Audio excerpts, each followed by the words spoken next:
Hello everyone, welcome to Megh Computing.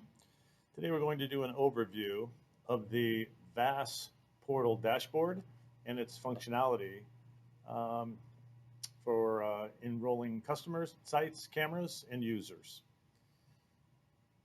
Once you're at the logon screen, upon entering your credentials, you'll be brought to the main dashboard screen.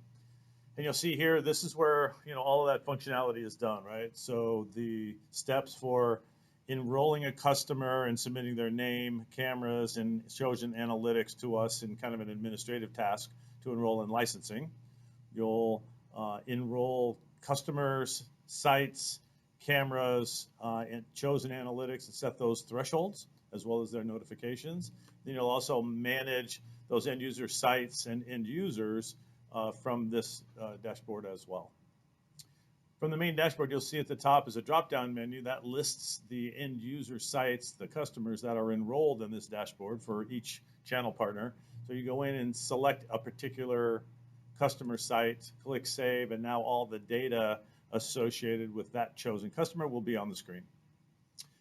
At a high level, there's 10 icons across the main screen here. Those icons correspond with the toolbar along the left. Pretty intuitive functionality here. You'll notice as we go through this that there's multiple ways to do each command, just like in your Windows desktop, right? We'll walk through the basic overview of each of these sections. So the first icon is in the site section, right? So the site section is where once we've enrolled a customer, we can add additional sites by creating their name, their location, address. We can search for their address to be able to have that populate on the map that we'll show in a minute, as well as upload a logo. We can do a logo image of that particular customer or a picture of that building if needed for customization. Also, so once those sites are populated, whether you have 2 or 200 sites for that particular customer, from this location, we can penetrate right into the actual site location. We can see the devices, the cameras that are here. We can go to the settings of those. We can see the customer location on thumbnail for the map.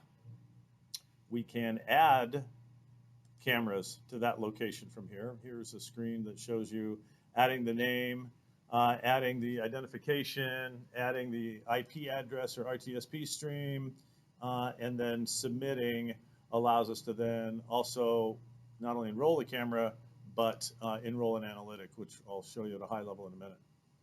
I can also, from that same location, click on camera view, and it takes me right to that site location and then each of the cameras associated with that site. And you'll see here, there's a camera with an intrusion analytic already there. You'll see that you can see the status of the camera. It's either online or offline. And from here, we can also add analytics if needed for additional functionality, right? So the top view, as you can see, is the intrusion. And then this additional camera down here is a people occupancy, which we'll show you more about in a minute. So that gives you a sense for that site view. If I click on camera view, this now, separate from before when we showed cameras for a particular site, this is a camera-centric view showing all cameras for that chosen customer. So again, you get the same status information for each camera, so important information. You get the live camera view. You get the summary as to what analytic has been selected and is invoked in that particular view. And you have the additional analytics potential per camera. So here is an intrusion detection. Here, the next one is a people occupancy. So there's up counts and down counts from this particular camera with thresholds set for the amount of occupancy or the net difference between the two. There is a people counting analytic in this particular view, counting the number of individuals in this area and then sending off alerts based on those thresholds. This is an interesting application because you'll see here you can have more than one analytic on an existing camera. Here's an example where we actually have 2. We have one that's loitering detection, looking for loitering within this particular detection zone, and we have people counting for the full camera view area in a separate session, and we'll show you a little more about that functionality in a minute. The other camera here is loitering detection, right? So in this particular transit area, we are, using a deployed detection zone and then set thresholds for the dwell time, or the amount of time that individuals can be in this zone before an event is created and a notification is sent.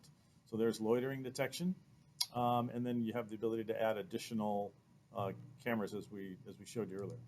So that's the camera view. The map view is just that, right? It's the global, regional, by state, by province, by city, graphic representation of a particular customer and all of their sites. So that could be, as an example, up on an isolation monitor that you might have, seeing those sites, and then also the ability to go into those sites and camera views directly from that map. So that can be a nice functionality when you're looking to monitor the status of a particular customer with a geographical view. Next selection is configurations. That's really just shows the number of VAS instances that run on our Nimble instance. And so, there will typically be one Nimble instance per site, although if there are more a high volume of cameras or a more complex analytic being run, there could be multiple listing of Nimble instances in that particular screen, typically used for technical support. The next icon is for deployment. This is where, again, shortcuts. You saw earlier that you can go and add a customer from the top screen here. You can also do it from, this screen where you add a customer. It takes you to that screen. I can add a site to an existing customer, and I can add devices to an existing customer. That's the deployment screen. Settings, this is where you set global settings. So this is not unlike your iPhone where you go into set settings. This sets if notifications are being done through email, this is where settings for an SMTP server are accomplished, or settings for texting services are done as well for SMS. Here you can see we've done this through Twilio. Should we select events to be delivered via text? This gives information about storage for the instance that's being used. For applications for API integration development, this is where the information and access is stored. And then lastly is a listing of roles and privileges for users. So as you enroll users either globally or by customer, you have your listing of functionality, and then which of those an admin or a user or a viewer can manage based on their selection criteria. So that gives you a sense for the settings. And then, not surprisingly, if we go into managing users, here's the location where we add a user.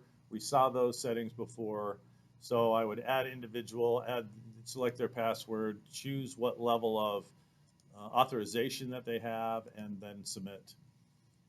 I can also go into existing users and manage those even further. Right? So we'll go into this individual, and while they have admin rights across locations, we really don't want them to. We want they're limited to 2 locations here. So if by selecting a particular location, I can then unassign that individual, thereby, again, further customization of their authorization. So important functionality there. And then these next 2 are really around reports, right? So in this case, I can now select a report. I can select a particular site location, start and stop dates, and the report will generate and tell me, all of the camera locations, the analytics, any event activity happening. So I get a nice reporting functionality here that also then exports into an Excel file. The same kind of reporting functionality is over here under trace logs. So this is where I can go in, I can choose my frequency, my type of event I want to look up, who's done a particular type of transaction, or I can do it by user. And so this is our area for audit trails for managing the dashboard and its functionality. And again, that is exported into Excel database. And then lastly, and probably more importantly, is the support tab. That icon takes me to the customer service portal, where several things happen in terms of managing the account. First of all, I have the ability to go into documentation for the user's manual, FAQs, and all of the technical information or help documentation that is needed. This is where I go in and add new customers to an existing location, or to new customers to the dashboard, or add an additional site, simply adding in customer information, whether or not it's cloud or on-premise, and then selecting the analytic. So pretty straightforward. That allows licenses to be issued. This is also the portal from a technical support perspective. If there's any level 2, level 3 technical support needed, help, questions for billing, this is our area for documentation and management of response times. That gives you a sense for that. So that gives you an overview of the Megh VAS dashboard. Let's take a little bit deeper look at the cameras in the last couple of minutes here. So again, from this camera-centric view, no matter how you get there, whether it's sites or camera view, once I go into that location, that camera view, I can do a couple things, right? I can see the analytic. I can also add an additional analytic to that site. By clicking that on, I can add a stream for a particular analytic. I can go in and select which use case analytic is needed, right? Do I need to add loitering detection? If my camera view is wide enough, maybe I'm doing loitering detection on one area that has an entry vestibule, but the same camera also shows a fence line of our parking lot, and no one should be in that after hours, so I want to add an intrusion detection analytic, right? Which we could do as well. So we can, add analytics to an existing camera. We can go into that summary page by just clicking on the view, and you can see here all of the functionality you have at the top. Alert configurations, I can go in and search notification history for previous activity that's taken place. I can schedule when I want an event analytic to be active and when we don't. So all of the functionality for adding an analytic, adding a detection zone, maximizing a customer's existing camera system for multiple analytics per camera, if that's needed, can all be done, leveraging their existing infrastructure. So quite a bit of functionality here with the VAS dashboard 1.4 version. There are additional resources. I showed you the frequently asked questions document. The additional resources also have information about SDK for those customers that want to do their own analytics development, that want to customize the analytics pipeline. That is done as well. So thanks everybody for attending today.